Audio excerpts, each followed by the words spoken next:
राधे राधे आप सभी को। दीपावली के उत्सव में 5वां दिन होता है भैया दूज के उत्सव का। भैया दूज की आप सभी को बहुत बहुत बधाई, बहुत शुभकामनाएं। और भैया दूज जो है वो भाई बहन के प्रेम को समर्पित एक पर्व होता है, जिस दिन बहन पूजा करती है, अपने भाई की लंबी उम्र की प्रार्थना करती है और कथा सुनती है। तो भाई दूज की एक लोक कथा आपके बीच में रखती हूँ, आपको सुनाती हूँ, सुनिए। कि एक बुढ़िया माई थी, उसके 7 बेटे और 1 बेटी थी। बेटी की शादी हो चुकी थी। जब भी उसके बेटे की शादी होती, फेरों के समय एक नाग आता और उसके बेटे को डस लेता था। बेटे की वहीं मृत्यु हो जाती और बहू विधवा। इस तरह उसके 6 बेटे मर गए। 7वें की शादी होनी बाकी थी। इस तरह अपने बेटों के मर जाने के दुख से बूढ़ी माई रो रो के अंधी हो गई थी। भाई दूज आने को हुई तो भाई ने कहा कि मैं बहन से तिलक कराने जाऊंगा। माँ ने कहा ठीक है। उधर जब बहन को पता चला कि उसका भाई आ रहा है तो वो खुशी से पागल होकर पड़ोसन के गई और पूछने लगी कि जब बहुत प्यारा भाई घर आए तो क्या बनाना चाहिए। पड़ोसन उसकी खुशी को देखकर जल भुन गई और कह दिया कि दूध से रसोई लेप, घी में चावल पका। बहन ने ऐसा ही किया। उधर भाई जब बहन के घर जा रहा था तो उसे रास्ते में सांप मिला। सांप उसे डसने को हुआ। भाई बोला तुम मुझे क्यों डस रहे हो। सांप बोला मैं तुम्हारा काल हूँ और मुझे तुमको डसना है। भाई बोला मेरी बहन मेरा इंतज़ार कर रही है, मैं जब तिलक करा के वापस लौटूंगा तब तुम मुझे डस लेना। सांप ने कहा भला आज तक कोई अपनी मौत के लिए लौट के आया है जो तुम आओगे। भाई ने कहा अगर तुझे यकीन नहीं है तो मेरे झोले में बैठ जा, जब मैं अपनी बहन के तिलक कर लूँ तब तू मुझे डस लेना। सांप ने ऐसा ही किया। भाई बहन के घर पहुँच गया। दोनों बड़े खुश हुए। भाई बोला बहन जल्दी से खाना दे, बड़ी भूख लगी है। बहन क्या करे, न तो दूध की रसोई सूखे न ही घी में चावल पके। भाई ने पूछा बहन इतनी देर क्यों लगा रही है, तू क्या पका रही है। तब बहन ने बताया कि ऐसे ऐसे किया है। भाई बोला पगली, कहीं घी में भी चावल पके हैं या दूध से कोई रसोई लीपे है। गोबर से रसोई लीप, दूध में चावल पका। बहन ने ऐसा ही किया। खाना खा के भाई को बहुत ज़ोर से नींद आने लगी। इतने में बहन के बच्चे आ गए। बोले मामा मामा हमारे लिए क्या लाए। भाई बोला मैं तो कुछ नहीं लाया। बच्चे ने वो झोला ले लिया जिसमें सांप था। जैसे उसे खोला उसमें से हीरे का हार निकला। बहन ने कहा भैया तुमने बताया नहीं कि तुम मेरे लिए इतना सुंदर हार लाए हो।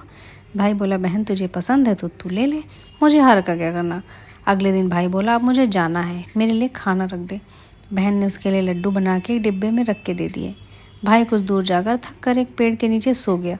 उधर बहन के जब बच्चों को भूख लगी तो माँ से कहा कि खाना दे दो। माँ ने कहा खाना अभी बनने में देर है। तो बच्चे बोले कि मामा को जो रखा है वही दे दो। तो बोले कि लड्डू बनाने के लिए बाजरा पीसा था, वही बचा पड़ा है, चक्की में जाकर खा लो। बच्चों ने देखा कि चक्की में तो सांप की हड्डियां पड़ी हैं। ये बात माँ को अगर बताई तो बावली सी होकर भाई के पीछे भागी। रास्ते भर लोगों से पूछती कि किसी ने मेरा गैल बटोई देखा, किसी ने मेरा बावड़ा सा भाई देखा। तब एक ने बताया कि कोई लेटा तो है पेड़ के नीचे, देख ले वही तो नहीं। भागे भागे पेड़ के नीचे पहुंची, अपने भाई को नींद से उठाया। भैया भैया कहीं तूने मेरे लड्डू तो नहीं खाए। भाई बोला ये ले तेरे लड्डू। नहीं खाए मैंने। ले देकर लड्डू ही तो दिए थे। उसके भी पीछे पीछे आ गई। बहन बोली नहीं भाई तू झूठ बोल रहा है, जरूर तूने खाया है, अब तो मैं तेरे साथ चलूँगी। भाई बोला तू ना मान रही है तो चल फिर। चलते चलते बहन को प्यास लगी। वो भाई को कहती है मुझे पानी पीना है। भाई बोला मैं यहाँ तेरे लिए पानी कहाँ से लाऊं, देख दूर कहीं चील उड़ रही है, चली जा वहाँ, शायद तुझे पानी मिल जाए। तब बहन वहाँ गई और पानी पीकर जब लौट रही थी तो रास्ते में देखती है कि एक जगह ज़मीन में 6 शिलाएँ गड़ी हैं और एक बिना गड़ी रखी हुई थी। उसने बुढ़िया से पूछा कि शिलाएँ कैसी हैं। बुढ़िया ने बताया एक बुढ़िया है, उसके 7 बेटे थे, 6 बेटे तो शादी के मंडप में ही मर चुके हैं, तो उनके नाम की ये शिलाएँ ज़मीन में गड़ी हैं। अभी 7वें की शादी होनी बाकी है। जब उसकी शादी होगी तो वो भी मंडप में ही मर जाएगा, तब ये 7वीं शिला भी ज़मीन में गड़ जाएगी। ये सुनकर बहन समझ गई कि ये शिलाएँ किसी और की नहीं बल्कि उसके भाइयों के नाम की हैं। उसने उस बुढ़िया से अपने 7वें भाई को बचाने का उपाय पूछा।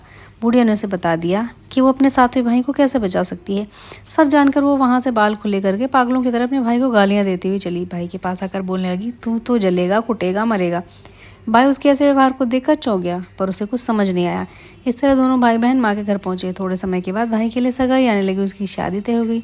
जब भाई को सेहरा पहनने लगे तो अब बोली इसको क्यों सेहरा बांधेगा, सेहरा तो मैं पहनूंगी, ये तो जलेगा मरेगा।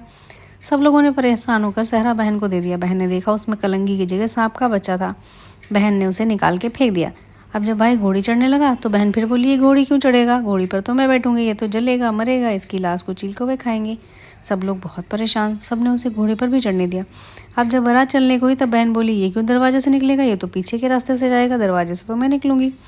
जब वो अपने दरवाजे के नीचे से जा रही थी तो दरवाज़ा अचानक गिरने लगा। बहन ने एक ईंट उठाकर अपनी चुनरी में रख ली। दरवाज़ा वहीं के वहीं रुक गया। सब लोगों को बड़ा अचंभा हुआ।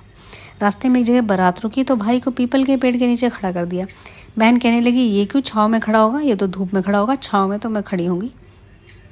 और जैसे ही वो पेड़ के नीचे खड़ी हुई, पेड़ गिरने लगा। बहन ने एक पत्ता तोड़कर अपनी चुनरी में रख लिया। पेड़ वहीं का वहीं रुक गया।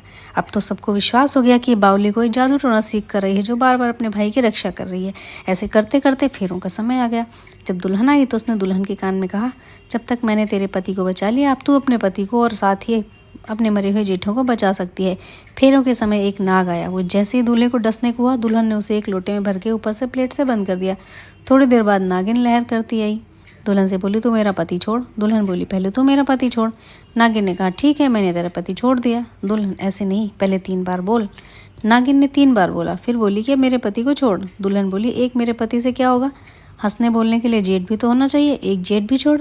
नागिन ने जेठ के भी प्राण छोड़े।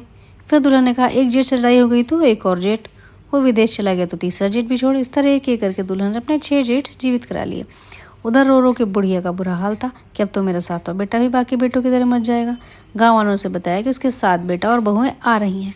तो बुढ़िया बोली, अगर ये बात सच हो तो मेरी आंखों की रोशनी वापस आ जाए। और मेरे सीने से दूध की धार बहने लगी। ऐसा ही हुआ। अपने सारे बहू बेटों को देखकर वो बहुत खुश हुई। बोली, ये सब तो मेरी बावली का किया है, कहाँ है मेरी बेटी। सब बहन को ढूंढने लगे। देखा तो वो भूसे की कोठरी में सो रही थी। जब उसे पता चला कि उसका भाई सही सलामत है तो अपने घर को चली। उसके पीछे पीछे सारी लक्ष्मी भी जाने लगी। बुढ़िया ने कहा, बेटी पीछे मुड़ के देख, तू सारी लक्ष्मी ले जाएगी तो तेरे भाई भाभी क्या खाएंगे।